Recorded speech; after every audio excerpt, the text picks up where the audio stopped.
É um prazer estar aqui com vocês e que nosso Mestre Jesus dê bastante paciência a todos para me aguentar aqui nesses próximos 50 minutos. Né? Estão preparados aí para a nossa manhã? Estão preparados? Para os próximos 50 minutos? Sabe que esse negócio da gente estar preparado é um negócio muito importante, viu, gente? Porque às vezes a gente é pega de surpresa e não está preparado para as coisas. Não é? E eu digo para vocês, ontem, por exemplo, tinha lá de um dos grupos que eu participo, um encontro de confraternização. Aí pediram para levar bolo, né, uns refrigerantes e tal. E eu falei, bom, 4 horas da tarde tem um encontro de confraternização. Sabe como é? Todo mundo, nesse final de ano, aquele dia agitado, sobra o final de semana para fazer as coisas. Eu tinha que fazer um monte de coisa também. Corre para lá, corre para cá. No final não deu tempo de almoçar. Eu falei, não tem problema, nós vamos ter um encontro de confraternização. Vai comer, vai beber. 4 horas, estou eu lá, 2 minutinhos atrasado. E quando eu chego, vocês acreditaram que é encontro de confraternização. Eu também acreditei. Mas aí tinha uma palestra. E dali 50 minutos, 1 hora, 1h10, e o intestino grosso já estava mordendo o intestino fino, e já estava apertando ali e aqui, e eu falei, meu Deus do céu, e agora? Então a gente tem que estar preparado para essas coisas. Vocês vão ficar 50 minutos aqui, está todo mundo preparado mesmo? Certeza? Não vale passar fome, dormir do lado, né? Não tem como. Aliás, hoje é um dia especial, porque hoje eu consegui trazer minha companheira, minha esposa aqui de longa data. Eu falei para ela, essa semana tenho palestra para fazer. Ela falou, então eu tenho um compromisso. Ela, não, você não vai me deixar sozinho, coitado dele, você tem que aguentar junto comigo também. Eu consegui trazê-la hoje aqui, para trazer para vocês nessa manhã de domingo esse tema leve que está aí. Um tema light, tranquilinho, para a gente refletir, para a gente pensar, né? Um tema light, o juízo final. Olha que coisa boa. Pois é. E entender, estudar junto com vocês esse momento e o que significa, o que significa a hora que a gente está vivendo, esse momento que nós estamos vivendo, e frente a isso que está na nossa cabeça, assim, a todo instante, a toda hora, a todo momento. E é nessa hora que, para começar a falar sobre isso, eu trago para vocês uma frasezinha de Paulo, o apóstolo, que simplesmente é maravilhosa. E lá em Paulo Romanos 3, capítulo 3, versículo 16, ele fala assim, em seus caminhos há destruição e miséria. Olha só. E aí é muito importante a gente lembrar, né, que Paulo, quando escreveu Romanos, ele já tinha um longo período de pregação, né? Os historiadores dizem que isso aconteceu, essa escrita dessa carta, aconteceu lá entre os anos 55, 58 da nossa era cristã, e ele já tinha um trabalho longo de pregação em toda Jerusalém, e estava indo, né, para Roma. E aí ele caprichou, gente, ele caprichou, porque Romanos é uma síntese do Evangelho. Romanos traz a essência daquilo que Cristo trouxe para a gente compreender. Então é uma pérola que merece ser estudada, merece ser lida, merece ser aprofundada. E aí, nesse versículo 16, em seus caminhos há destruição e miséria. Olha só, a gente está falando isso do ano 57, provavelmente, da nossa era. Aí você fala, bom, faz tempo, né? Faz tempo, mas quando a gente olha o nosso momento hoje, o que a gente encontra? O fato é, nós atravessamos hoje momentos muito difíceis. A situação, basta a gente olhar à nossa volta, basta acompanhar através de jornal, revista, conversando com as pessoas, com familiares que estão ao redor do mundo, com amigos que estão, né, por lá e aqui. Mas o fato é que, quando a gente vê esse quadro aqui, por exemplo, olha só, o mapa mundi, olha quantos pontos de conflito nós temos. Aqui são atentados, chamados atentados terroristas que acontecem no mundo, esses pontinhos vermelhos. Então o mapa mundi hoje está salpicado de ações de agressão, de guerra, não é? Depois a gente tem também guerra civil. Olha só quantos lugares com a presença de guerra civil, de morte, de desespero.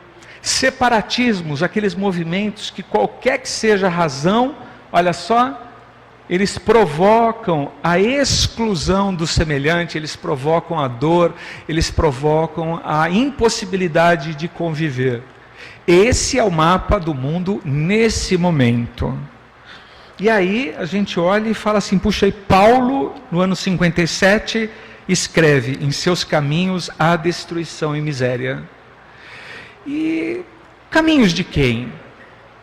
Que destruição e miséria é essa que ele estava falando? Então a gente precisa mergulhar nessa frase, nessa sentença curtinha, para compreender o que esse ser, esse apóstolo dos gentios, se compararmos com o momento que nós vivemos hoje, que nós passamos, e como é que a gente pode usar e compreender esse ensino desse apóstolo. Se a gente olha ao nosso redor, além desses conflitos e guerras, a gente vai encontrar a fome que ainda permeia grande parte da população humana, estimada aí, acho que mais de 7 bilhões de pessoas sobre a Terra. Mas a fome, a fome física, a fome que debilita o organismo, esse corpo, que tira a saúde, que tira a esperança, que inviabiliza para desenvolvimentos de inteligência ou desenvolvimentos sutis como a arte, a música e outras expressões que são expressões divinas, ainda campeia ao nosso derredor. Ainda é uma realidade das mais gritantes no mundo. Com todo o avanço tecnológico que nós temos, com todas as evoluções, principalmente com todo o dinheiro que se produz, que está disponível, não é? É uma realidade. A outra coisa que também é uma realidade é, cada vez mais, nesse momento, a dificuldade de aceitarmos os diferentes.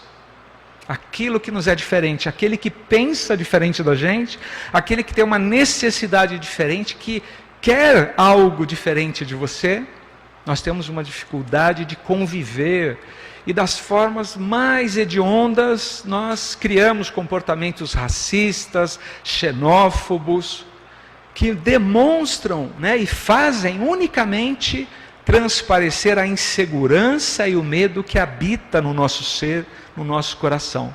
Porque nós chegamos ao ponto de ter medo do outro, do que o outro pensa.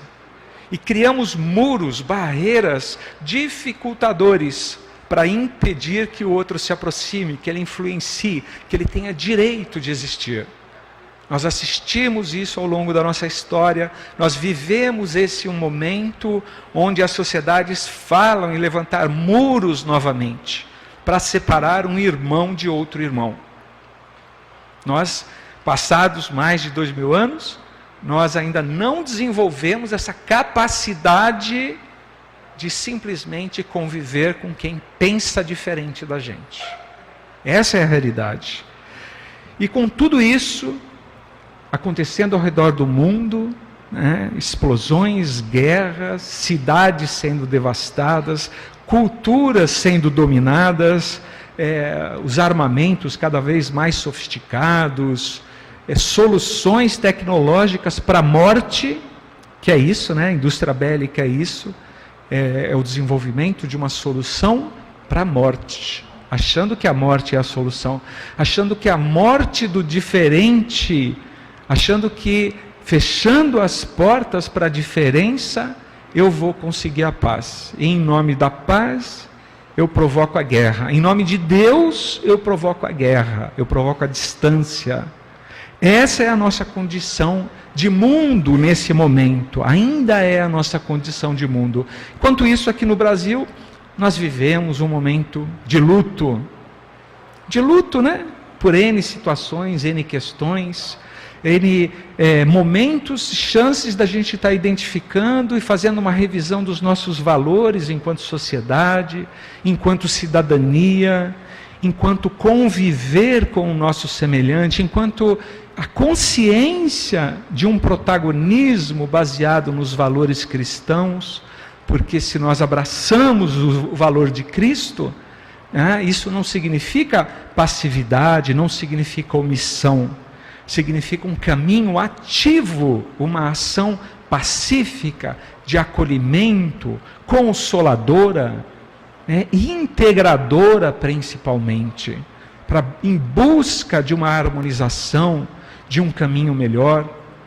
Jamais aquele que possa se dizer cristão poderá pegar na arma da sua língua para ofender o seu semelhante, para provocar dissidência, os descalabros, as distâncias, ou muito menos ainda em qualquer tipo de comportamento agressivo, que mais faz é eliminar do outro a possibilidade de um crescimento, de um ajuste, no seu tempo, obviamente.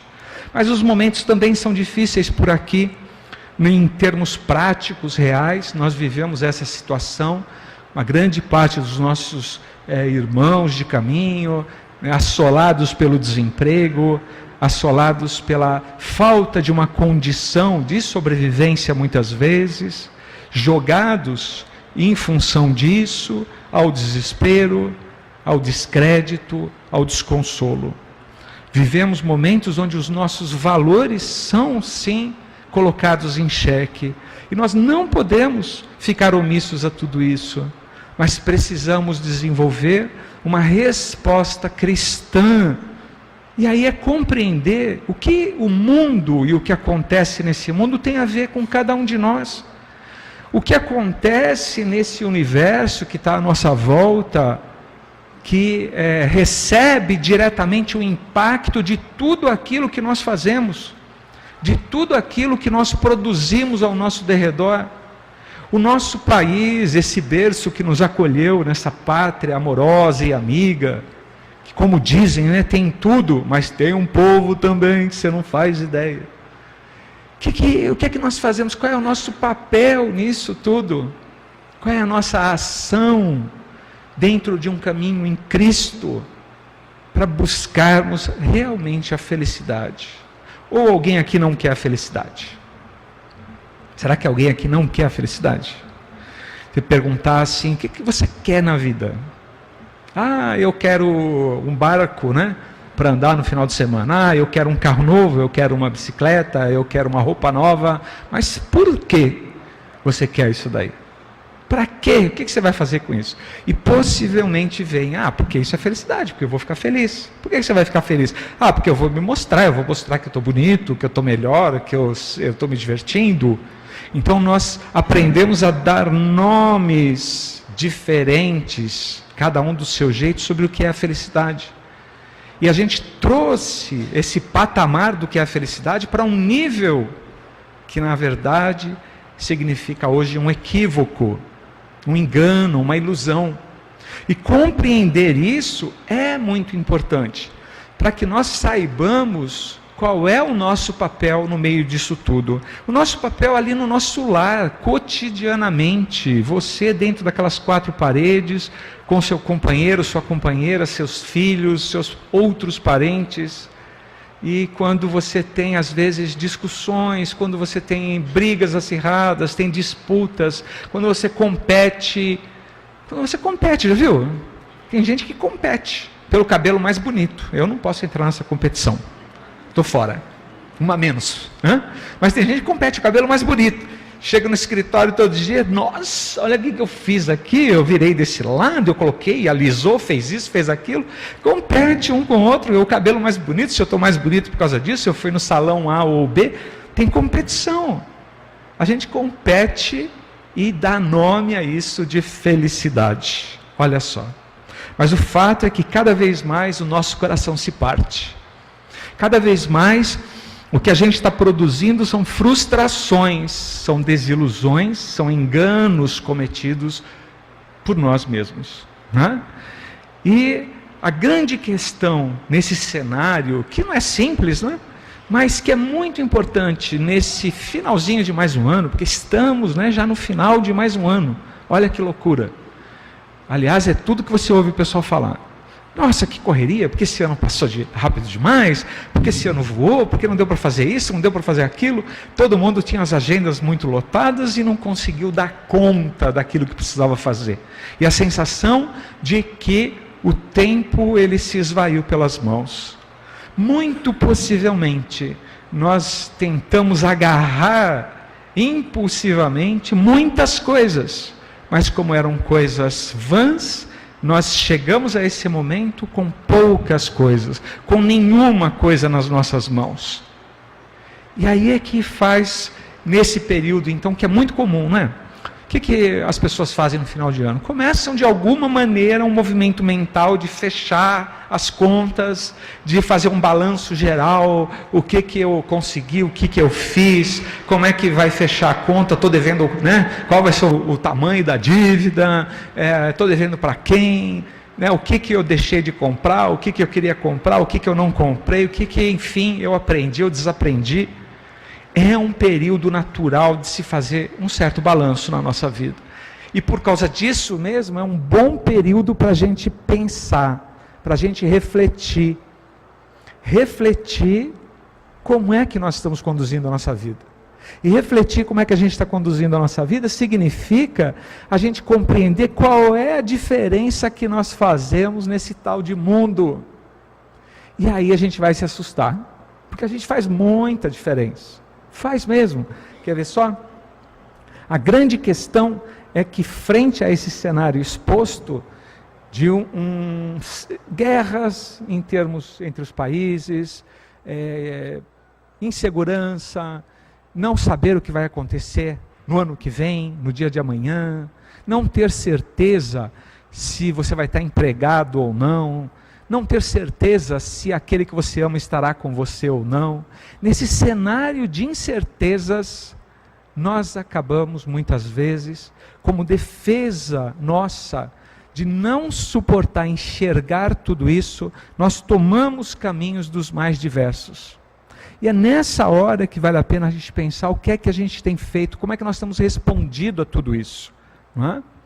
Então, Emmanuel, nesse livro Fonte Viva, ele fala assim, olha, quando o discípulo se distancia da confiança no mestre e se esquiva do exemplo que seu divino apostolado nos legou, cava, sem perceber, largos abismos de destruição e miséria por onde passa. Olha só, então, nosso mestre já esteve conosco há 2000 anos, deixou essa obra que 2000 anos depois é estudada, procura se compreender, mas que sabemos estamos todos longe ainda da prática real, de ter esse ensinamento no nosso coração de uma forma verdadeira. E aí Emmanuel nos adverte, né, garantindo que quando nos distanciamos daquilo que o Mestre nos legou, nós abrimos nas nossas vidas caminhos de destruição e de miséria. Gente, não é pouca coisa. Isso não é pouca coisa. Isso faz toda a diferença na nossa vida.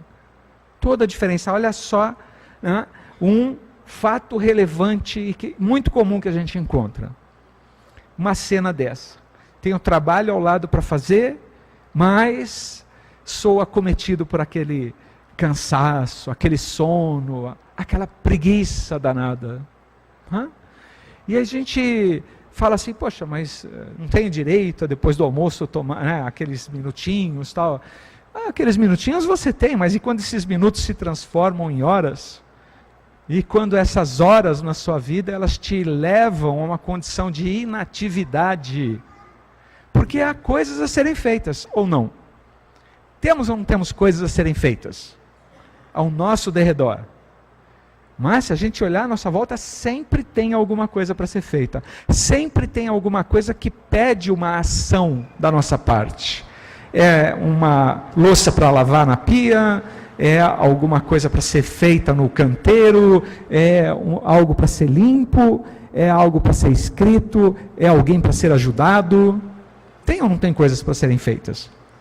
Como é que nós estamos usando o nosso tempo?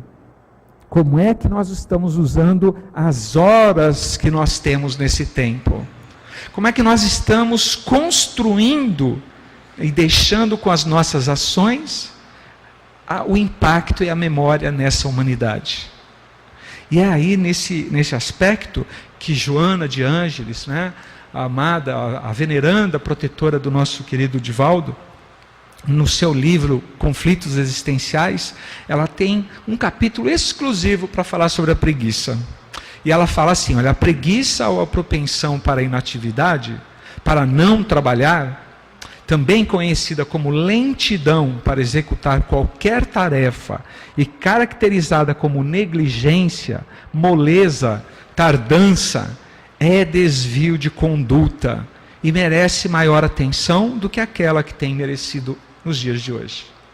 Então a gente às vezes tende a não ligar isso daí, até porque o preguiçoso ele não amola muito, né? A gente fala, ele não tem assim grande impacto na nossa visão, num primeiro momento. Porque em geral o preguiçoso ele está encostado em algum lugar, ele está parado, ele está dormindo, ele está inativo. E a gente fala, não está incomodando ninguém, menos mal. Mas há um engano nisso.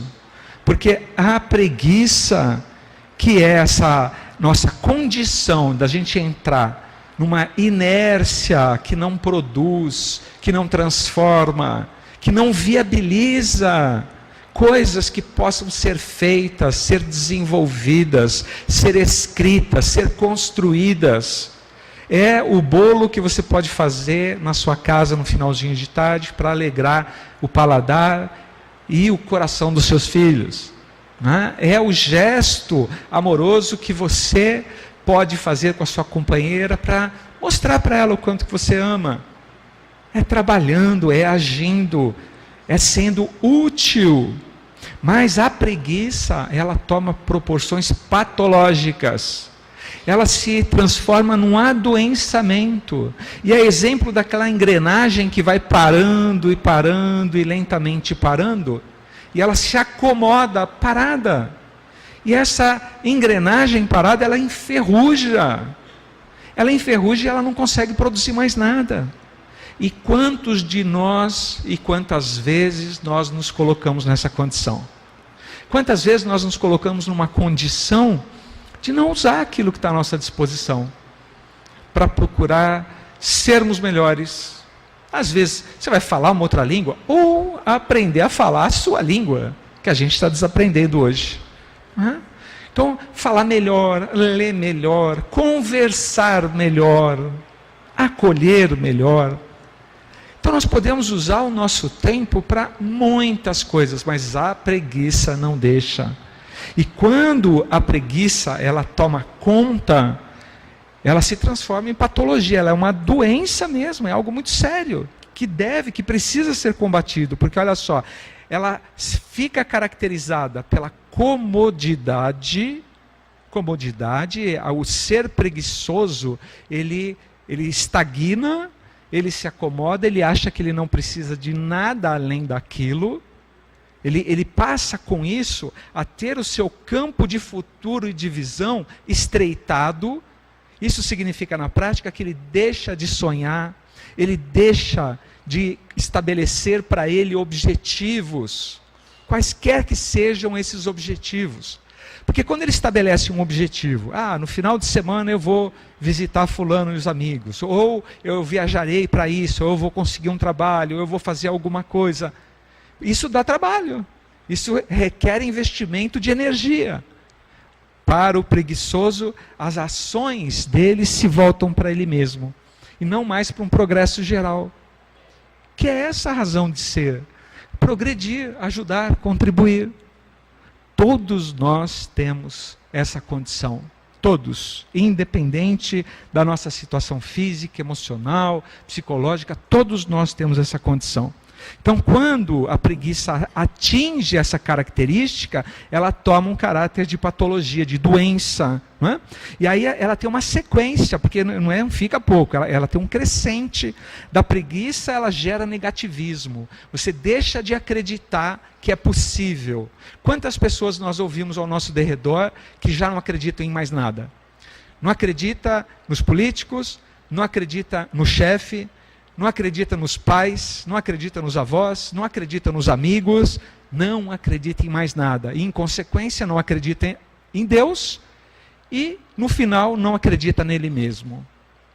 E nós estamos construindo para nós um quadro de absoluta descrença que leva a esse negativismo. Então, olha só o que a gente está construindo. Reduz a nossa visão em relação ao futuro.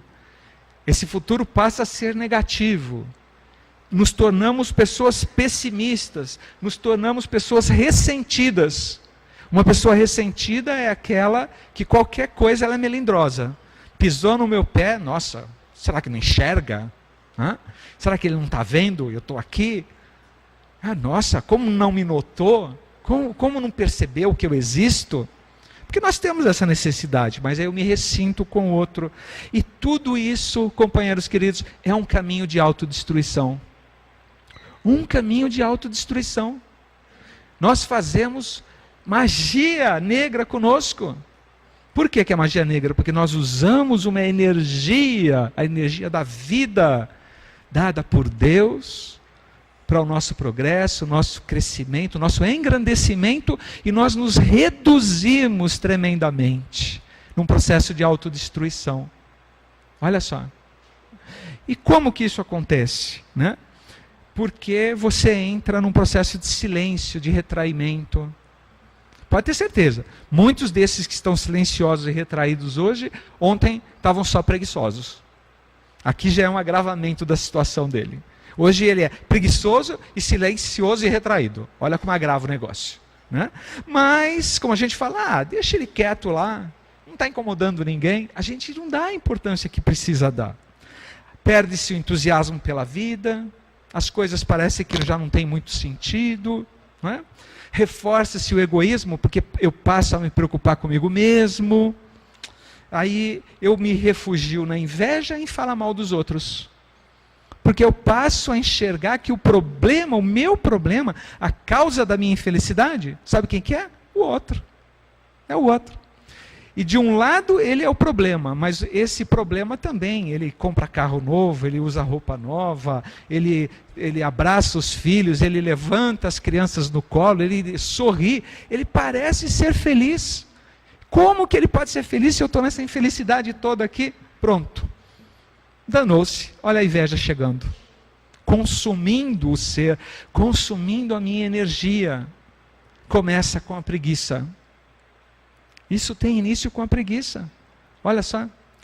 Eu arriscaria dizer que todos nós, nessa altura do campeonato, da nossa vida, temos um quezinho de preguiçoso. Né? Porque nós nos distanciamos dessas coisas todas. A gente se distanciou. A gente deixou de lado isso daí tudo. Esse poder que está no nosso coração, que está nas nossas mãos, de acreditar que nós podemos fazer a diferença. Nós podemos. E que nós devemos sim ser felizes, mas pela verdadeira felicidade. Nós fomos perdendo com o passar do tempo. E tudo isso começou com a preguiça. Pode um negócio desse? Algo que parecia tão assim, inocente, sem problemas, não é? Com causas e com, principalmente, consequências tão sérias, tão graves. Não é? Mas tem uma terapia, olha só. Tem jeito. E quem traz esse jeito é a nossa amada Joana. E ela fala: precisamos reconhecer o sofrimento. A gente precisa reconhecer esse sofrimento, que nós estamos no estado de sofrimento. Nós temos no nosso coração um espinho e uma dor que não quer calar. E a gente faz para fugir. A gente não quer ver isso daí não. A gente se distancia desse negócio. E aí a gente não usa aquilo que está dentro da gente. A nossa capacidade de sorrir para a vida. Olha só, a gente já não consegue sorrir mais, não é verdade? O que vocês acham? A gente consegue sorrir? Vamos fazer uma atividade aqui lúdica. Vamos lá, vou pedir para vocês um esforço ainda excepcional. Eu vou pedir para vocês, esboça um sorriso. Vamos lá, eu vou ficar olhando aqui. Nossa, foi mal pra caramba, gente. Tá ruim. Tá ruim. Não, a gente vai se esforçar um pouquinho mais. Vamos lá. Tem uma ajuda muito importante que você pode conseguir. Vou pedir para você olha, faz assim, ó, todo mundo, ó, pega lá, 2 dedinhos da mão. Vamos lá, 2 dedinhos da mão. Põe aqui, assim, aqui, vamos lá. Puxa, não dói. Prometo que não dói. Vai lá. Aí, segura, tira os dedos e segura. Olha para o seu colega do lado. Vai lá. Com aquele sorriso lá. Olha para ele. Tenha coragem, segura, olha para ele. Vamos lá. Vamos lá. Não dói, não dói. Vamos lá. Aí, isso. Aí, vamos lá. O que acontece? Olha lá, o que está acontecendo? O que está acontecendo? Fica engraçado? A gente tem vontade de rir? Você começa a rir, não entende às vezes por quê, mas você dá uma risadinha? Pois é isso que acontece. Quando a gente sorri para o mundo e sorri para o outro, a gente vai receber sorrisos. É assim que funciona. Tem um negócio chamado assim, lei de causa e efeito. Lei de causa e efeito. Aquilo que eu faço, eu gero uma resposta e essa resposta ela volta para mim. Olha só, você fez esse esforço excepcional há 2 minutos atrás, né?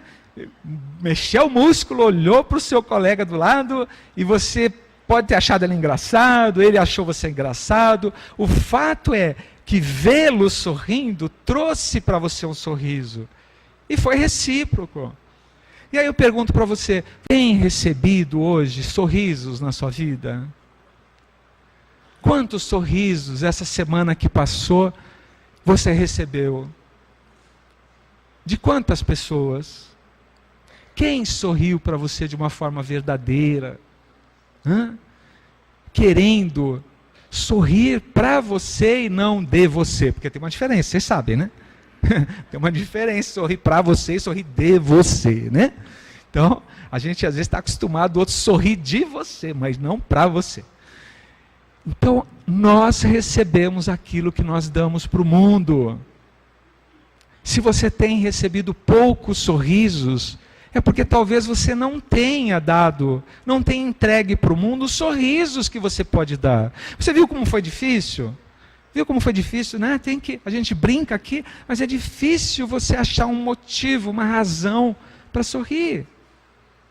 Está difícil de encontrar uma razão que possa trazer alegria no nosso coração, para que a gente se sinta alegre, feliz, e ao nos sentirmos assim, eu possa levar para o outro que está do meu lado, essa alegria, esse sorriso, esse contentamento. Vamos lembrar isso, né? Talvez receber poucos sorrisos signifique somente que eu não estou entregando sorrisos e alegria para quem está do meu lado. Mas nós podemos fazer isso. E aí reconhecer o sofrimento é o primeiro passo. Por quê? Porque eu tenho que passar a servir aos outros. Aqui é um caminho terapêutico. Esse é o caminho que tira de eu olhar para mim mesmo exclusivamente. Que eu vou servir o outro, eu vou enxergar o outro, a dor do outro, a necessidade, mas também eu vou enxergar a alegria no modo de vida dele. Eu vou enxergar na criança que às vezes brinca, aquela ingenuidade que a gente, um dia teve também, todos nós tivemos, e que a gente às vezes sente uma saudade, que coisa boa, quando você ainda acreditava em Papai Noel, né? Quando você tinha ilusões de uma extremada segurança, quando você se sentia exclusivamente amado e infinitamente amado. E quantas vezes essas ilusões, essas realidades que foram realidades, se transformam em frustrações. Isso se quebra e por causa disso a gente deixa de servir. Derrubar o nosso ego, que cada vez é maior, quando a gente se acha a última bala do pacote. Fala sério, a gente se acha o cara, a pessoa, o inimitável, o único, o excepcional, o fantástico, né? E a gente tem que se achar, porque como ninguém acha, não é verdade? A gente tem que pelo menos se achar. E aí a gente fica alimentando o nosso ego, e o ego fica daquele tamanho. Só que o problema da gente alimentar o ego, é que o ego, o que é isso? É aquela imagem que a gente faz da gente mesmo, sem que a gente seja de verdade. Eu acho que eu, por exemplo, insisto com a minha mulher que o Brad Pitt copiou aqui. Ela diz que não, eu acho que é intriga. É intriga. Né? Mas eu, com o meu ego, eu acho que eu sou Brad Pitt em pessoa. Não é verdade? E vai dizer que não. Então, quando a gente derruba o ego, a gente tem uma chance melhor de se aproximar. De quem? Da gente mesmo. Porque eu só vou me aproximar do outro se eu estiver perto de mim mesmo. A gente se distancia da gente mesmo. E eu preciso também renovar a mente, a convivência social. Porque o preguiçoso, olha só, hoje os preguiçosos vão me matar aqui, né? Mas o preguiçoso, ele se distancia. Um dos passos da preguiça, ele se distancia dos outros. O preguiçoso, ele fica sozinho. Ele não participa mais das festas, dos convívios, porque dá trabalho, né? Isso dá trabalho, ele vai ter que fazer alguma coisa. Às vezes tem que botar a mão no bolso, tem que sorrir, tem que falar, isso dá trabalho. Então o preguiçoso, ele se alija da convivência social. Ele foge de conviver socialmente. E isso se distancia, porque nós precisamos do outro para aprender. A gente precisa da convivência com o outro, a gente precisa da convivência com as diferenças. Então tem um caminho terapêutico que Joana nos fornece para acabar com a preguiça. Precisa de terapia, gente. Precisamos de um esforço. Olha, então, lição de casa hoje, quando vocês saírem daqui, né, já vão começar daqui, levantando, já vai batendo assim, calça, estou disposto, nada de preguiça, para lá, xoxô preguiça, e já vou achando o que fazer hoje, o que fazer na semana, o que fazer na vida, já vou cutucando quem está do meu lado, nada de preguiça, porque ela é, na verdade, a exemplo de outras coisas, um caminho de distanciamento. Um outro caminho de distanciamento é o álcool. As drogas, de qualquer natureza, de qualquer espécie, que na prática significa somente fuga. Fuga de nós mesmos. Fuga daquilo que nós podemos fazer, mas que pela impotência a gente já não quer mais fazer. A gente já decidiu não fazer mais. E a gente está fugindo da gente mesmo. A gente está fugindo através desses mecanismos que são, infelizmente, são mecanismos que são colocados pela sociedade ainda no pedestal, são mecanismos que são colocados e evidenciados como se fosse um comportamento natural, um comportamento esperado. Vai numa festa hoje e tenta ficar só bebendo refrigerante. O pessoal te acha um ET. Te acha um ET, né? O que é como? Você não vai beber nem uma cervejinha? E a gente não tem aquela coragem, a gente é muito fraco ainda. Mas não, é que... Pronto, quando você vê, já colocaram um copo na mão. Quando você vê, já está no segundo, no terceiro, e já foi. E isso para muitos se torna uma constante, isso ganha uma frequência. E aí os impactos que isso vai trazer para a vida de todo mundo. Para a sua vida, porque vai te degenerar fisicamente, biologicamente, né? Ele acaba com todo o córtex cerebral, fica prejudicado, está mais do que provado hoje. Você tem, né, um enfraquecimento do conjunto de raciocínio, né, pela condição que o álcool produz, que as drogas produzem. E aí você tem um relaxamento no seu comportamento, que começa com relaxamento, que leva ao descaso, que chega na violência, das N formas, N maneiras. Hoje, por exemplo, no Brasil, o que mata mais no Brasil é o trânsito. E por que o trânsito? Oriundo de acidentes, cuja maioria causado por pessoas embriagadas. No Brasil, isso mata mais do que a guerra lá fora, para vocês terem ideia da gravidade. Então temos coisas a fazer e não é fugir. Não podemos ficar fugindo. Outro motivo que nos leva a essa distância de nós mesmos, esse tal de vazio existencial. Vazio existencial, o que é isso? É essa caixa oca onde você não encontra nada. Um belo dia você acorda e alguém pergunta para você: e aí, o que você vai fazer hoje? Não sei. Mas não sabe? E no final de semana? Não sei também. Mas você não tem nada para fazer? Você não tem um projeto? Você não tem... Não. E nós encontramos companheiros, irmãos hoje de caminho que estão nessa situação de viverem um vazio existencial. E esse vazio, a exemplo da preguiça, ele começa com a inatividade, ele começa com o dissabor pelas coisas, ele começa com a descrença, ele começa com o descrédito, ele começa com você se enxergando inapto para uma série de coisas. Ele começa em seguida, no passo seguinte, é você achar que já não vale a pena o seu esforço, que você não muda nada, que nada vai alterar, que nada vai se transformar. E aí quando você olha, você está entristecido, você está desocupado, você está sem esperança. Você está distante de Deus porque você está distante de você mesmo. E está distante do seu próximo. O vazio existencial hoje é um problema seríssimo, seríssimo. E só não faz parte das doenças do SUS ainda, mas fará, seguramente, porque seriam muitas coisas para serem catalogadas. Ele tem um codinome hoje chamado depressão, que são os casos tratados pela medicina, com químicos, para tentar evoluir, melhorar, desenvolver esse estado emocional que muitos de nós vivemos, passamos, e que é oriundo, segundo nossa querida Joana, do tédio, da repetição de experiências que nunca se renovam, da quase indiferença pelas demais criaturas, sugerindo uma inutilidade pessoal.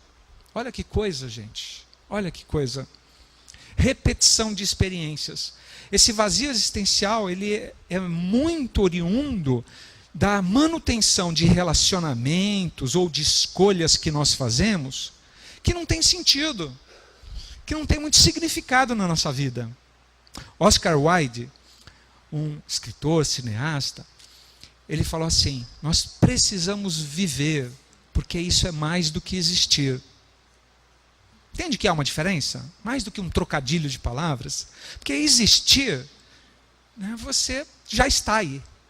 Agora, viver é resultado de uma escolha consciente daquele que faz coisas que estão alinhadas com os seus valores, com aquilo que você acredita. Isso é muito diferente de simplesmente viver. Muitas vezes nós estamos simplesmente existindo. Eu existo mesmo, então uma hora vai deixar de existir também. Por isso que muitos estão esperando o juízo final. Não é verdade? O que é o juízo final hoje para muitos dos nossos companheiros? Imagina, você, dependendo daquilo que se acredita, é aquele momento em que no meio daquela balbúrdia geral, esse desarranjo geral, e talvez esse seja um bom momento, então vamos ficar torcendo lá. Então vem alguém, um ser supremo, superior, ultra forte, poderoso, e ele vai empreender aí a guerra final. A guerra final do bem e do mal. E aí eu vou estar do lado dele, é claro, então serei eternamente salvo e serei... Olha só. Então tá fácil, tá fácil. Então é só a gente ficar aguardando. Vamos sentar, vamos sentar na sombra e vamos ficar aguardando esse dia chegar. E tem muitos companheiros que estão aguardando esse dia chegar. Pelo ocorrido dos fatos, pelo momento, pelas situações. Então para muitos é isso que é o juízo final. E na verdade o juízo está dentro da gente. E se eu mantiver uma vida... a existência que não vive, uma existência por existir, com uma repetição de experiências que não tem significado. A sua amizade tem significado? Você sabe que tem alguém que lutaria por você, que colocaria a mão no bolso por você, que perderia horas de sono por você. Não vale falar da mãe hoje, tá? A mãe, ela vai fazer isso naturalmente, pelo menos uma parte delas. Mas, tirando a sua mãe, quem mais que faria isso por você? Onde estão as amizades? Quem que você de fato pode contar? Por quem você faria isso? Quantas pessoas à sua volta, ao seu redor, você investiria horas, não importa se fossem horas de sono, de trabalho, para ficar ao lado, para não deixar a peteca cair, para animar, para colocar para cima, para ouvir, para suportar? Quantas? De quantas pessoas você de fato teria um gesto de amizade verdadeiro, desinteressado? Quantas experiências na sua vida têm significado, têm profundidade? Porque uma experiência sem significado, sem profundidade, ela remete ao vazio existencial. Em nome de uma liberdade de costumes e da quebra de tabus, convencionou-se hoje mudar de relacionamento a todo instante. Então você não tem mais paciência, o colega, a companheira fez alguma coisa, não, já não serve mais, já não combina, já não deu certo, aí todo aquele encanto ele já é quebrado e você vai para o próximo. E você não dá tempo nem de esfriar, nem de trocar a roupa do outro do armário, e você já está abrindo a porta para um outro colega, um outro companheiro, uma outra pessoa. E é claro que não tem chance de dar certo, porque você está saindo de uma relação que não tinha profundidade, que não foi acertada, e vai pular para outra, na mesma condição. Então nós somos construtores dessa vivência, dessa existência vazia. E aí, muitas vezes a gente usa para isso, no nosso dia a dia, a compra, né? A gente se farta de alimento, a gente busca as experiências mais grosseiras, mais impactantes, que não nos ajudam a desenvolver o nosso intelecto, a nossa sensibilidade, a nossa alma. Não, eles endurecem o nosso espírito. Eles nos tornam selvagens, indiferentes ao outro. Porque são experiências que precisam ser cada vez maiores para poder dar conta do buraco existencial que existe. Está na hora de nós todos nos preocuparmos com qualidade e não com quantidade. Está na hora da gente pegar aquela pessoa que a gente diz que ama à nossa volta e falar para ela que a gente ama. Às vezes você tem vergonha, fala baixinho. Eu te amo, te amo. Fala baixinho, não tem problema. Mas fala, não deixa para lá no final da sua existência. Viva agora, tem que viver agora. Não é? Viva intensamente. Esse negócio de falar que a gente não pode, tem que esconder as emoções, não é verdade? A espírita também tem muito disso, né? Morreu fulano, não, mas o espírita não pode chorar. Chora, tem que chorar. Eu quero que chore no meu enterro, hein? Por favor, senão eu vou ficar triste. Provavelmente eu vou estar lá do lado, né? Então vamos ensaiar aquele negócio. Nossa, era uma ótima pessoa, era um cara bacana. Aí eu vou ficar contente, né? A gente tem que viver intensamente as nossas emoções, o nosso sentimento. Eu não posso me privar disso. A gente está se tornando insensível, duro, uma casca grossa. Porque a gente não assume os sorrisos e não assume a tristeza. Não pode chorar, aqui você não pode chorar. Mas chora, pelo amor de Deus, deixa de chorar. Tem que chorar. Como tem que sorrir. Nós temos que viver intensamente. Só assim a vida terá sentido, terá razão. Não é? Então, não podemos perder esse bonde. Emmanuel, querido mentor de Chico, ele fala assim: se asila o desespero, apaga o tênue clarão da confiança na alma do próximo e chora inutilmente sob a tormenta de lágrimas destrutivas. Essa é a condição daquele que sofre do vazio existencial. Essa é a condição daquele que se distanciou.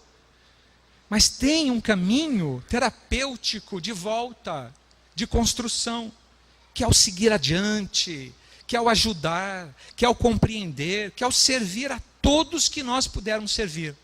Todos, indistintamente. Você pode, faça. Não é? Tem que seguir adiante. Trate de arrumar objetivos para você e para a sua vida. Show a preguiça. Estabelece o objetivo, já que for possível para você. O que você vai fazer hoje até o final do dia? O que você vai fazer no final dessa próxima semana que começa hoje? O que você vai fazer até o Natal? Defina um objetivo. Reencontrar aquele amigo querido, aquele familiar, dar aquele abraço em quem você ama. Vá estabelecer um objetivo. Ajude. Compreenda o outro que está à sua volta. Sirva, enfim, das formas que você puder servir. Esse é o caminho. Em seus caminhos há destruição e miséria. Por que Paulo teria falado isso? Nessa frase tão curtinha, mas de tanto significado. Por quê? Em caminho de quem ele falava? Os nossos caminhos. Os nossos caminhos, os caminhos que nós estamos trilhando. Caminhos onde nós estamos deixando a destruição e a miséria. Por quê? Desventurado aqueles que não seguem o Mestre, porque conhecer Jesus em espírito e viver longe dele, será espalhar a destruição em torno de nós e conservar a miséria dentro de nós mesmos. Paulo, no ano 55, nos alertava sobre isso. Nós já conhecemos o Mestre. Se nós não vivermos o seu exemplo de amor, de inclusão, de paz, de pacificação, de acolhimento, de mensagem austera e disciplina conosco mesmo, não com o nosso semelhante. Com o nosso semelhante é de misericórdia e de compreensão. Nós devemos ser disciplinados conosco mesmo, exigentes ao extremo conosco mesmo, mas devemos com intensidade buscar esse caminho. Todos nós então, companheiros queridos, que já conhecemos o nosso Mestre e que não vivemos aquilo que Ele nos ensinou, nós estaremos ao nosso derredor construindo miséria, destruição e egoísmo. Então eu gostaria que, na proximidade da data em que nós estamos, onde aqui na terra, pelo menos uma parte dela, vai comemorar o nascimento, a passagem desse ser, o mais sublime de todos os que aqui estiveram, e que nos legou a sua lição, a sua vida, o seu amor, o seu exemplo maior, que tem para todos nós uma fatalidade, que é a do progresso, que é a da felicidade. Essa fatalidade. Compreender que esse juízo final, da forma como muitos entendem, não virá. Que está nas nossas mãos fazer toda a diferença na nossa vida e na vida do nosso semelhante. De reconstruirmos com sorriso, com aperto de mão, com alegria, com ações positivas na nossa vida. Coisas que tenham significado e que tragam a harmonia que Ele nos ensinou.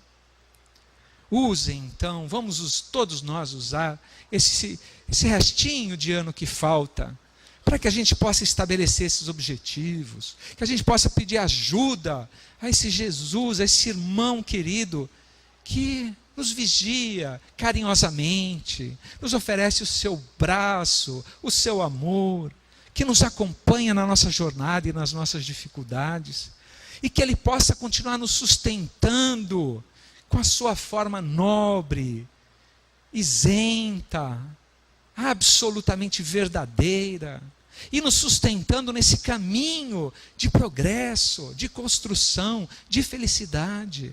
Que a gente possa acolher aqueles que estão ao nosso lado num abraço verdadeiro, num sorriso, que seja o sorriso do nosso coração, não só da nossa face, que seja um sorriso verdadeiro, seja um sorriso de paz. Isso está nas nossas mãos. Isso não pode estar a cargo de ninguém.